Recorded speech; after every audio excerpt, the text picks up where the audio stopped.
Assalamualaikum, sebelumnya perkenalkan kami dari kelompok 5 ingin mengenalkan sedikit mengenai Bank BTN, yang terdiri dari 5 orang yaitu, Rena Rahmawati EPM 2022250, Rafli Abdul Aziz EPM 2021183, Siti Anissa Fitriani EPM 2022203, Sophie Azahra EPM 2022223, dan Tatang Permana EPM 2022183 dari kelas KSMP 20B.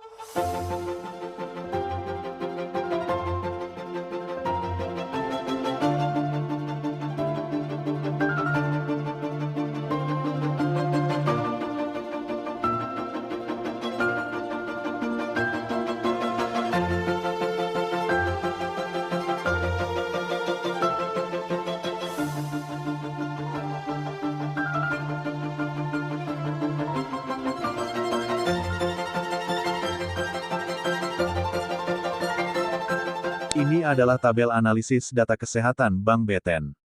Saya Rena Rahmawati. Di sini saya akan menjelaskan grafik tentang total profit.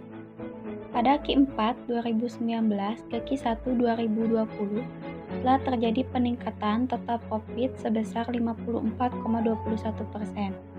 Q1 2020 ke Q2 2020 telah terjadi peningkatan total profit sebesar 40,44%.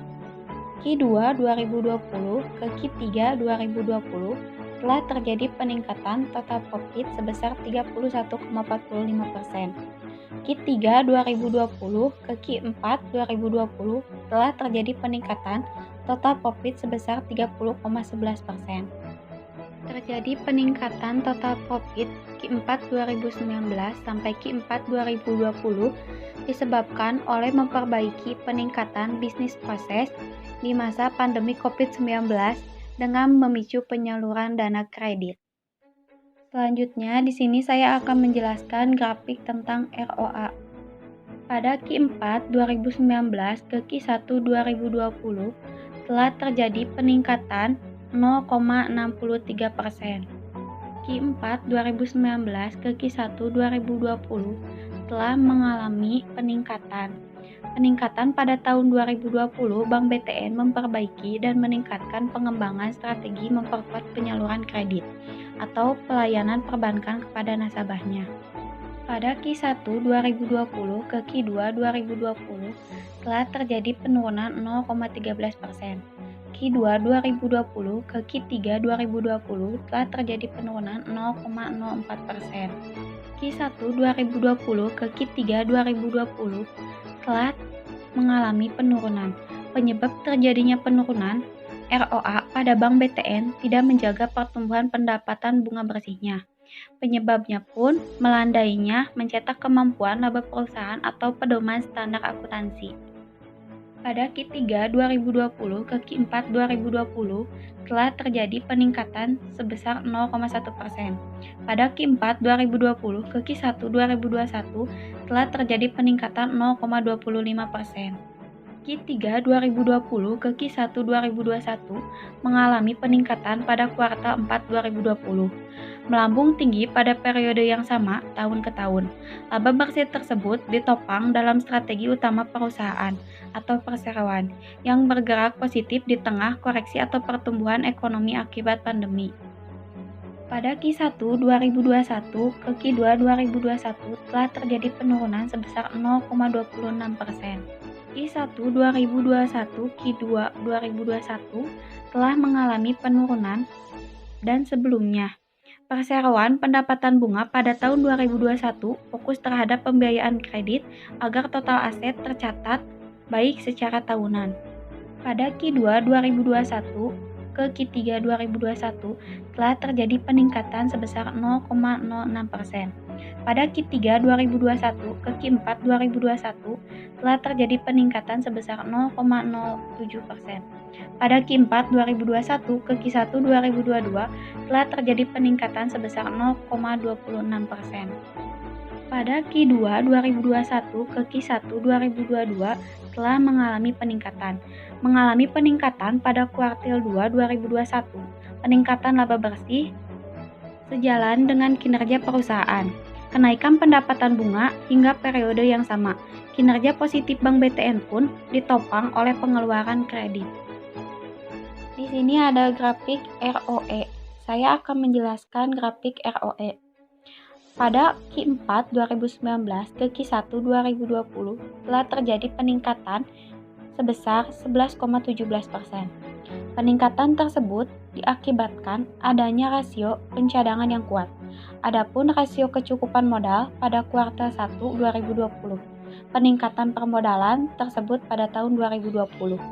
Pada Q1 2020 dan Q2 2020 telah terjadi penurunan sebesar 2,11%.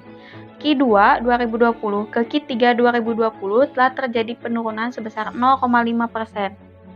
Pada Q1 2020 ke Q3 2020 mengalami penurunan, di mana pada tahun pertama atau kuartil pertama 2020 peningkatan permodalan, tetapi pada awal tahun ini pun mengalami kelemahan permintaan hingga lebih dari 10 kali melesatnya penyaluran kredit.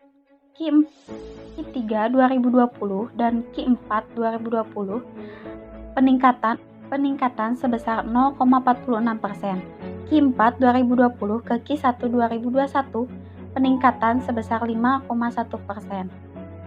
Peningkatan pada tahun ini disebabkan pendapat bunga yang semakin meningkat dari sebelumnya. Pendapatan bunga bersih yang fokus dalam pembiayaan kredit. Pada Q1 2021 ke Q2 2021 telah terjadi penurunan sebesar 4,1%. Terjadinya penurunan yang disebabkan oleh beberapa faktor, yaitu salah satunya pencadangan untuk memperbaiki kinerja, pendanaan untuk pembiayaan pada masa pandemi, atau berbagai risiko yang muncul akibat tekanan pandemi. Pada Q2 2021 ke Q3 2021 telah terjadi peningkatan sebesar 0,79%. Pada Q3 2021 ke Q4 2021 telah terjadi peningkatan sebesar 1,83%. Pada Q4 2021 ke Q1 2022 telah terjadi peningkatan sebesar 3,27%. Peningkatan terhadap ROE disebabkan oleh peningkatan kemampuan perseroan dalam menyalurkan kreditnya. Kreditnya juga berkontribusi pada kinerja bisnis Bank BTN.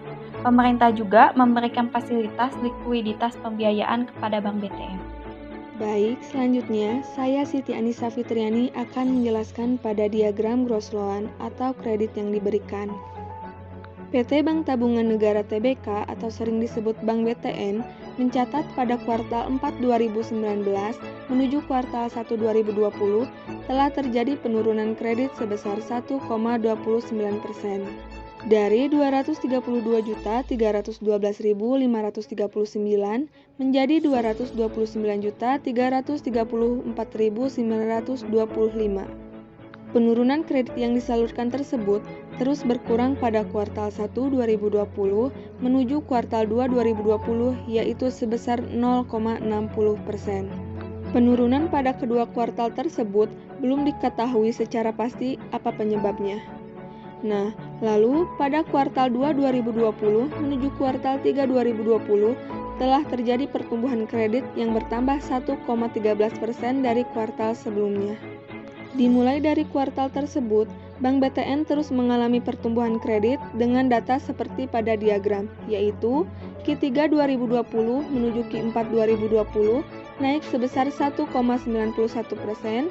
Q4 2020 menuju Q1 2021 naik sebesar 0,34%, Q1 2021 menuju Q2 2021 naik sebesar 1,32%, Q2 2021 menuju Q3 2021 naik sebesar 1,59%, lalu Q3 2021 menuju Q4 2021 naik sebesar 1,76%, dan yang terakhir yaitu Q4 2021 menuju Q1 2022 naik sebesar 0,64%. Pertumbuhan kredit Bank BTN ini ditopang oleh laju pertumbuhan KPR atau kredit pemilikan rumah subsidi. Pertumbuhan penyaluran kredit tersebut juga disertai dengan perbaikan kualitas dan peningkatan pencadangan untuk menjaga bisnis terus tumbuh berkelanjutan. Dan juga Keberhasilan pemerintah dalam memulihkan ekonomi nasional telah berdampak positif terhadap penyaluran kredit termasuk ke sektor perumahan, sehingga penyaluran kredit meningkat. Selanjutnya yaitu pada diagram NPL Gross Loan atau rasio kredit bermasalah. Sebelumnya, saya akan menjelaskan sedikit mengenai NPL Gross Loan ini, bahwa untuk NPL Gross Loan memiliki batas yang sudah ditentukan, yaitu harus kurang dari 5%, tidak boleh lebih. NPL bank yang dikatakan sangat sehat biasanya berada di bawah 2%, sedangkan NPL bank yang dikatakan sehat berada di kisaran 2-5%. Nah, dalam analisis grafik di atas, terdapat data NPL Gross Loan dari 10 kuartal terakhir, yaitu pada Q4 2019 mencatat kredit bermasalah yakni sebesar 4,78%, angka yang cukup tinggi mendekati 5%. Lalu, pada Q1 2020 naik sebesar 0,13% menjadi 4,91% dari kuartal sebelumnya, menjadi angka yang harus diwaspadai dan terus dipantau. Penyebab kenaikan kredit bermasalah ini disebabkan oleh penurunan kolektibilitas kredit dan kebijakan BTN untuk tidak melakukan restrukturisasi ulang bagi debitur yang sudah 2 kali diberikan keringanan. Akibatnya, walaupun dikatakan sehat, tetapi angka tersebut mendekati batas yang ditentukan.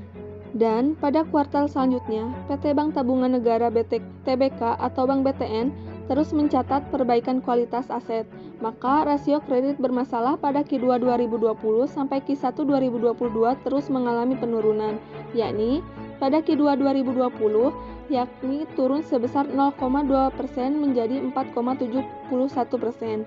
Q3 2020 turun sebesar 0,15% menjadi 4,56%. Q4 2020 turun sebesar 0,19% menjadi 4,37%. Q1 2021 turun sebesar 0,12% menjadi 4,25%. Q2 2021 turun sebesar 0,15% menjadi 4,10%. Q3 2021 turun sebesar 0,16% menjadi 3,94%. Lalu Q4 2021 turun sebesar 0,24 menjadi 3,70%, dan yang terakhir yaitu Q1 2022 turun sebesar 0,1% menjadi 3,60%. Berdasarkan paparan di atas, bahwa Bank BTN terus mengalami penurunan yang artinya lebih baik dan dapat dikatakan sehat pada NPL Gross Loan.